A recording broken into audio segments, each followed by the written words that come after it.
Hello and welcome. This is DD India Live. I'm Gautam Roy, and coming up in the next 30 minutes.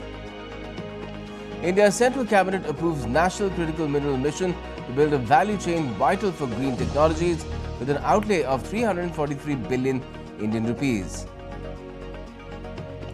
India's space agency ISRO scripts history with the successful launch of its 100th mission, places second-generation navigation satellite in orbit.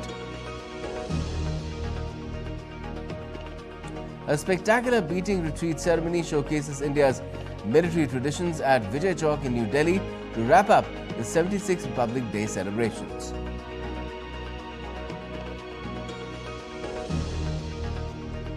And nuclear scientists moved the Doomsday Clock closer to midnight than ever before, citing Russian nuclear threats, AI weaponization and climate change.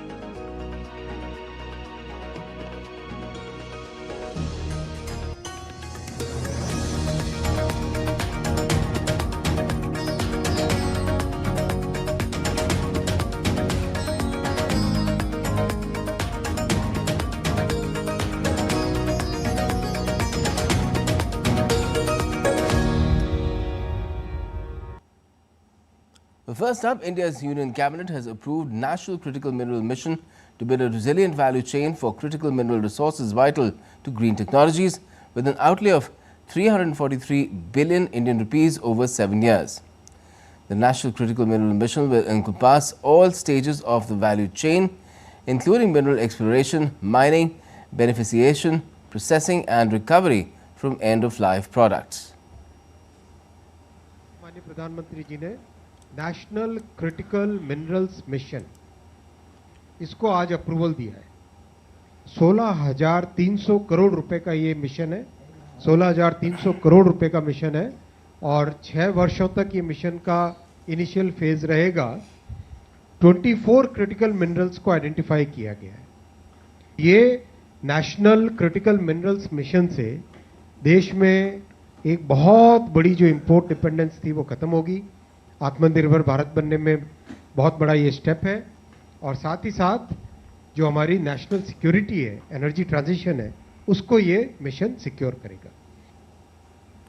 The cabinet has also approved administered ex-mill price of ethanol derived from sea-heavy molasses at 57 rupees 97 paise per litre under the ethanol blended petrol program for the ethanol supply year 2024-25.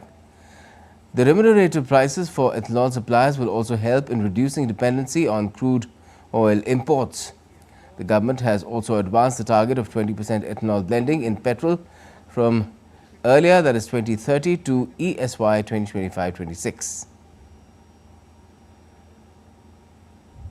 हम सब जानते हैं कि ethanol के उपयोग से देश में इकोनॉमी में बहुत बड़ा एक बेनिफिट हुआ है। किसानों के लिए भी फायदे में है, फॉरेन एक्सचेंज भी बचता है और एनवायरनमेंट को भी लाभ होता है। किसानों को केवल पिछले ही जो एथनॉल सप्लाई ईयर यानी अक्टूबर तक सप्लाई होती है एथनॉल की, उस ESY में 40,000 करोड़ रुपए का पिछले साल बेनिफिट हुआ है। Indian Space Research Organisation or ISRO has achieved a historic milestone with the successful launch of its 100th mission from Sriharikota, carrying the NVS-02 satellite into orbit. Here's a report. 5, 4, 3, 2, 1, 0. The Indian Space Research Organisation achieved a remarkable milestone on Wednesday with the successful launch of its 100th mission from Sriharikota. The GSLV F-15 rocket carrying the NVS-02 satellite lifted off from the Satish Dhawan Space Centre in the South Indian state of Andhra Pradesh. I am extremely happy to announce from the spaceport of ISRO that the first launch of this year, 2025, has been successfully accomplished. GSLV F-15 very successfully executed its mission by placing the NVS-02 satellite into its precise geostationary transfer orbit. We mark a historic milestone, the 100th mission from Sriharikota, the spaceport of India. The NVS-02 satellite is a navigation satellite equipped with payloads in L1, L5 and S bands as well as a ranging payload in C band. With a lift-off mass of 2,250 kilograms and power handling capability of approximately 3 kilowatts, NVS-02 is designed to enhance India's indigenous navigation with Indian Constellation or NAVIC system. Coming to NVS-02, it is the second satellite in the second generation of the navigation satellite series, NVS series, for the NAVIC constellation. Similar to its predecessor NVS-01, it has an indigenous atomic clock, which will showcase our capability in this very critical technology. Also, it has L1 band navigation signal, along with the heritage L5 and S signals. It will expand and widen our navigation services. The main mission objective of NVS-02 is to provide position, navigation and timing services for the Indian mainland and 1,500 kilometers surrounding it. The NAVIC system is India's answer to global navigation satellite systems. It provides crucial position, velocity and timing services. ISRO's 100th launch from Sriharikota marks a significant achievement for the space agency. Since its first launch in 1979, ISRO has come a long way, achieving numerous historic milestones. So this launch, this 100th launch by GSLV placing NVS-02 is going to significantly enhance the PNT services in the country and is going to contribute a lot to the science and technology. Again, it is a significant milestone for us, demonstrating our commitment for self-reliance and indigenous development. The Indian Space Research Organization has demonstrated its capabilities in launching satellites, spacecraft and other payloads into the orbit and has established itself as a major player in the global space community. With inputs from Anabarsan Elango, Antara Sinha for DD India. NVS-02 mission accomplished. And now let's get you all the latest from the Maha Kumbh, the largest gathering of humans anywhere on the planet.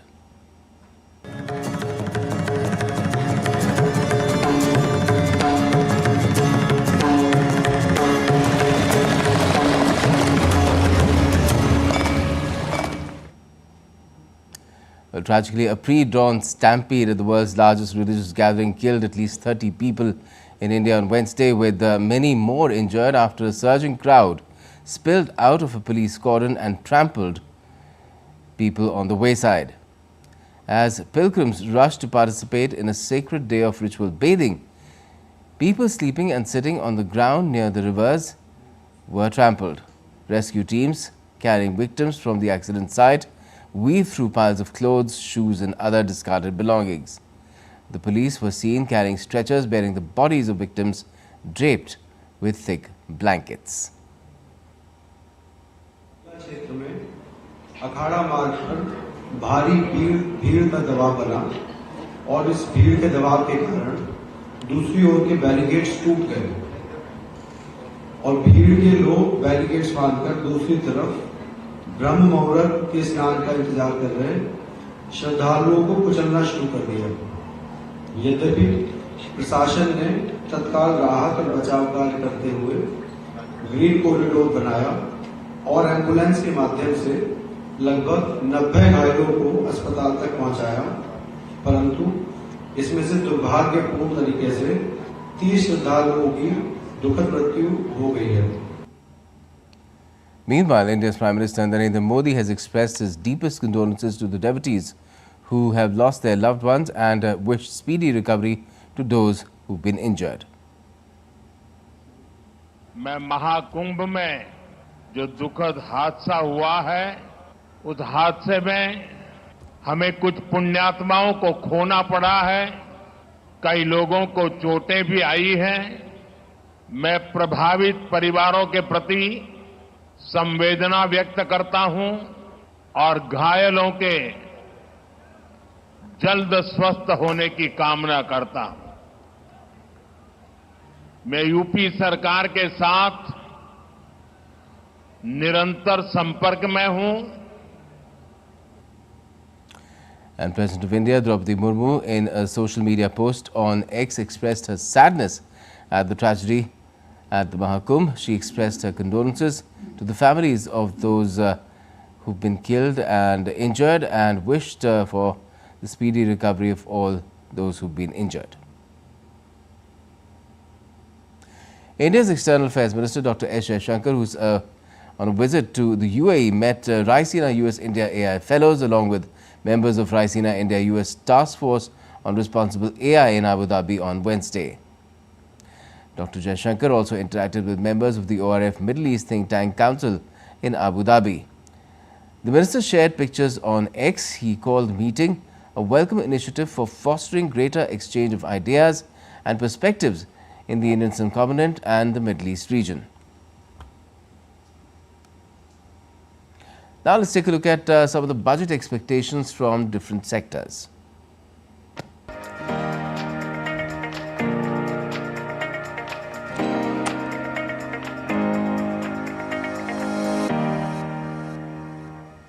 As India aims to become a global tourism powerhouse, expectations are high for the Union Budget 2025 to provide a significant boost to this sector. Young entrepreneurs in the travel business are looking for policy support, financial incentives and infrastructure upgrades to fuel growth. DD India's Kriti Vadhera reports on how the upcoming budget could shape India's tourism destiny. India's tourism sector is witnessing an unprecedented rise fueled by domestic travelers and growing global interest, from adventure tourism in the Himalayas to spiritual circuits in Varanasi and Ayodhya. The industry is evolving rapidly. Entrepreneurs are now looking at the union budget to catalyze this momentum with policy reforms and financial support. To increase the domestic travel, government should increase more and more adventure parks so that more family can able to travel. And second, I would say after post-COVID, we have seen that flight fares are going much higher. So it's not in the reach of normal people, layman people, I mean to say. So I think government must have a monitoring authority who can control these flight fares. That they should not go much high, so that in case of any medical emergency or if anybody want to travel, they can think of that they can also travel by air. Technology is reshaping travel experiences. Entrepreneurs want government support for digital payment systems and smart travel solutions to enhance ease of booking and accessibility. Government should also focus on the tax rebate for travel agents, tourism sector, for all the travel fraternity. Connectivity remains key to growth. With ambitious projects like new expressways, regional airports and high-speed rail corridors, the industry seeks increased budget allocations to improve last-mile connectivity and accessibility to offbeat locations. With the tourism sector playing a crucial role for India's economic growth, young entrepreneurs are optimistic that the Union Budget 2025 will bring the right policy push. Will it deliver to their expectations? Now all eyes remain to the Finance Minister's announcement. With camera person Anand Kumar, I am Kriti Vadhera reporting from New Delhi for DD India. Startups and renewable energy sectors are acting as harbingers of India's growth trajectory. They are looking forward to the Union Budget for 2025-26 with new hope and expectations. Listen in. Startups are key pillars of economic growth and development, creating opportunities, several opportunities, introducing different innovations and creating jobs. We have Choitali Das with us. She herself an entrepreneur and running a startup on jute. Madam, what's your expectations from general budget? I think the GST part can be reduced a bit. I don't deny that everyone we are supposed to pay the tax, but at the same time for startup, I think we can have a little tax incentive as an encouragement. Yeah. Madam, as you know, Prime Minister Narendra Modi himself is encouraging for the growth of startups because he believes that startups are adding new dimensions to growth. Right. So what do you say of it? Particularly, do you believe that this budget will give further impetus to the startups, you know? In that regards, when our Prime Minister is encouraging the startups, the youngsters are encouraged to come forward with their innovative solution. Like for instance, with my jute, we have innovative ideas. Constantly we do R&D, mixing jute, making a vegan wool, woolonizing jute, then jute with denim, jute with water hyacinth. So those are the combination that we are doing. And jute is a geofabric. It is used for soil erosion, geotextile, for road construction.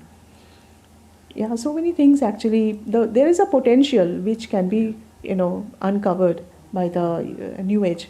We have with us Devendra Goyal, who is chairman of Energy Council of Merchant Chamber of Commerce and Industry, and himself is very much attached with the renewable energy sector. So what's your expectation from general budget this time? See, my expectation from the general budget is government is pretty optimistic in a way that we have to add an additional capacity of almost like 250 gigawatts in next 5 years. But the supported infrastructure is not there, for which government also has to look after, which is grid connectivity and transmission line. That pace has to be matched with the generation idea that they have. Right now there's a gap between the generation and the distribution projects and the ideas of distributing the power. For India to become a green energy hub, what I personally feel is that they should not be doing a fragmented solar park, rather they should be coming up with a major solar park.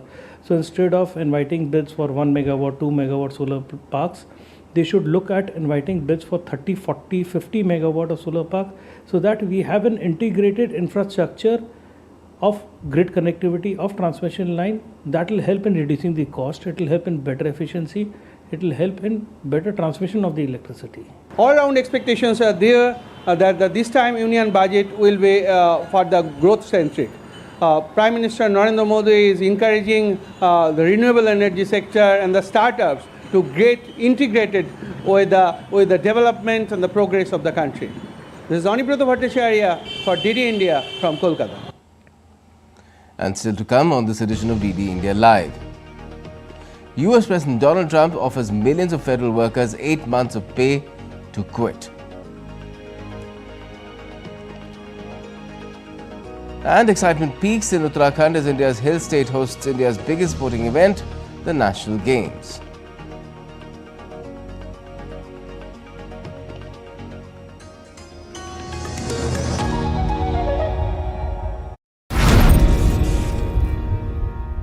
दादू आग का तारा मतलब बहुत प्यारा, बिल्कुल तुम्हारे जैसा। पापा online forex trading पर best offers, high returns, bonus deposit और इनाम जीतने का मौका। हाँ बैल मुझे मार मतलब मुसीबत को बुलाना तुम्हारे पापा जैसे। आरबीआई कहता है आकर्षक ऑफर्स का लालच देने वाले अनधिकृत प्लेटफॉर्म्स पर फॉरेक्स ट्रेडिंग करना यानी अपने पैरों पर कुल्हाड़ी मारना। इसका मतलब इन्हीं से पूछो। समझा पापा। आरबीआई कहता है जानकार बनिए, सतर्क रहिए।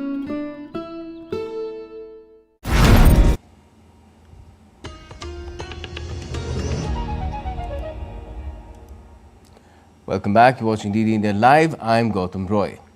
Now, the Doomsday Clock has moved closer to midnight than ever before. On Tuesday, atomic scientists set the symbolic clock to 89 seconds to midnight, signaling an unprecedented level of global risk. The bulletin of the atomic scientists cited Russia's nuclear threats amid the Ukraine conflict, rising geopolitical tensions, military use of artificial intelligence, and climate change as the key factors driving the danger. The clock, first introduced in 1947 during the Cold War, serves as a stark warning of how close humanity is to potential catastrophe. This latest adjustment brings it 1 second closer to midnight than last year's setting.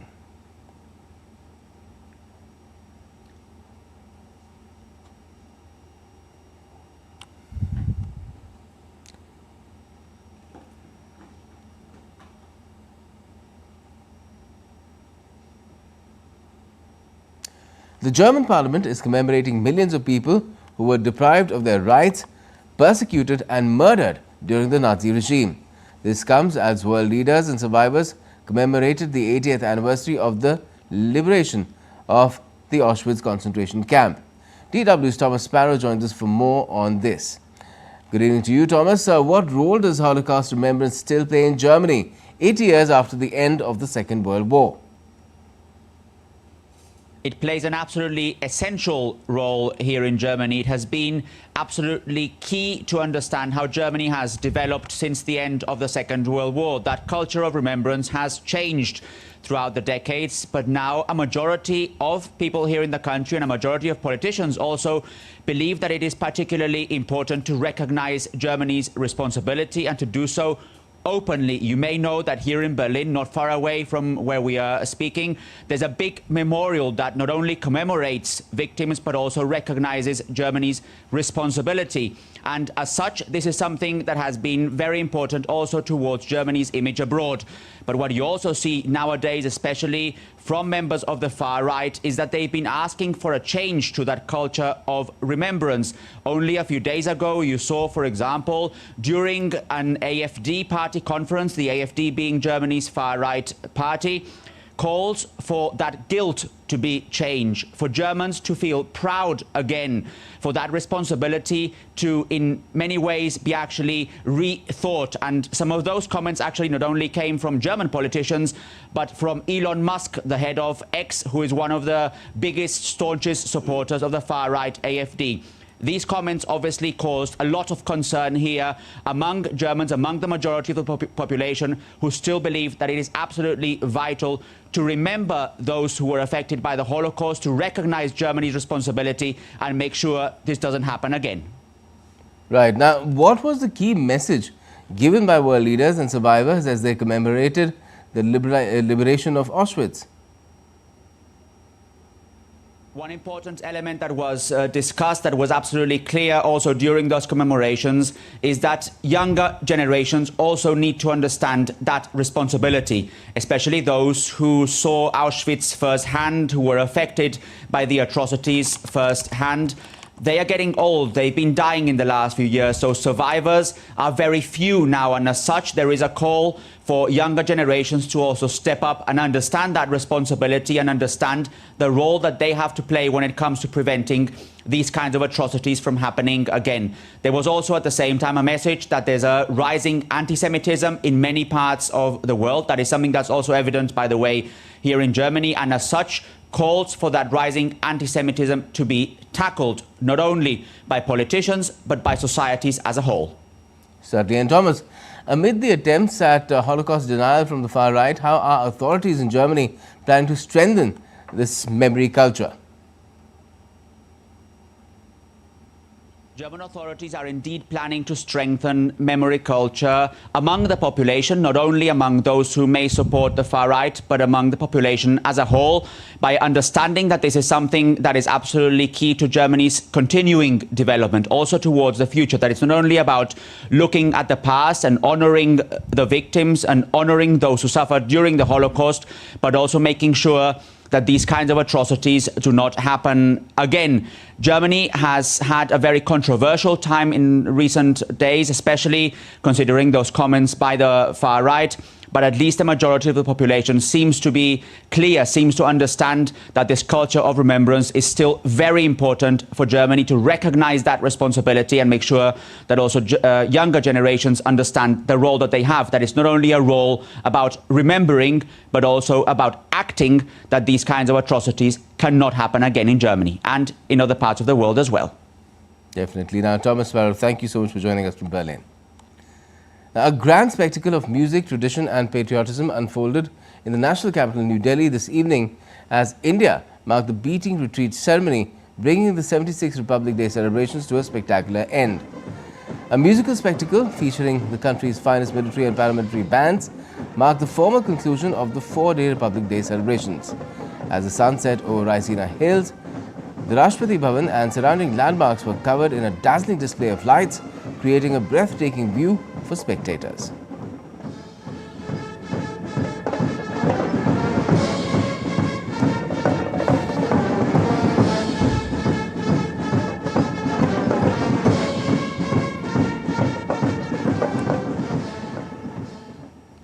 And for the first time, Uttarakhand has become the center of India's biggest sporting event, the 38th National Games. Competitions are being held across 11 venues. Locals are excited about the National Games being held in the Hill State. Here's an exclusive report by DD India's Narayan Singh on how the Hill State is buzzing with excitement. Like a river carving its path through the mountains, Uttarakhand is making history by hosting the 38th National Games. The state is hosting the Games for the first time. Competitions are being held at 11 venues across the state. The venues are decorated with paintings, banners and hoardings. The atmosphere is so vibrant and electrifying that it gives the feeling of a grand international event. The people of Uttarakhand are also excited about hosting of the Games in the state. They believe the Games will boost the state's economy and bring new opportunities. This platform can provide businesses an opportunity to showcase their products, etc. Example, people from throughout the nation, from different states will come to Uttarakhand and will participate in this program. And they also have basic requirements, so it will automatically boost the businesses. Second, infrastructure development. We need grounds to play, we need platforms to play. So this will also lead to the development of the infrastructure, and it will help in the long term of the state. Third is tourism development. Uttarakhand is a hub of tourism. It is also known as Devbhoomi, as we all know. Millions of people come every year in terms of tourism, mainly religious tourism. As we all know that it's a huge honor and a privilege for Uttarakhand, in which the 10,000 athletes are participating in this sports, and it's a huge opportunity to all the athletes of Uttarakhand and all the states of India. Will boost the sports culture in Uttarakhand, and it will also boost the future sports development in Uttarakhand, and somehow it will also boost the tourism. Because of the sports, so many players will come from different parts of states of India, so it will also boost economic as well as tourism part of India. Locals of Uttarakhand thanked Prime Minister Narendra Modi for giving them this chance.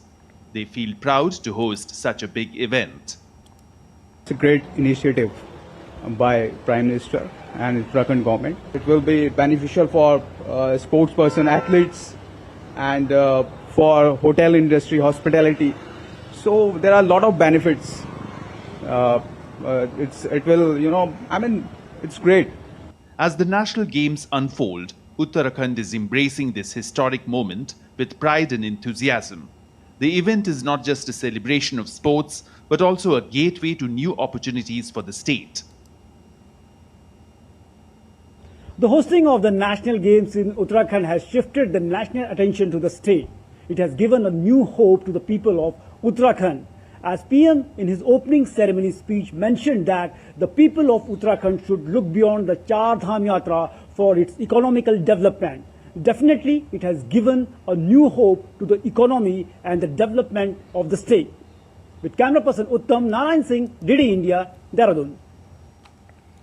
That's all we have for the moment in this edition of DD India Live, but let us know your thoughts on the news of the day. And for those on the go, you can get all the latest news and updates from India and across the world on DD India's mobile app. It's available on both Android and iOS. You can scan the QR code that's on the screen and download the app now. And we'll be back with more news as it breaks here on DD India. I'm Gautam Roy, and from all of us here in Delhi, thanks for watching DD India Live.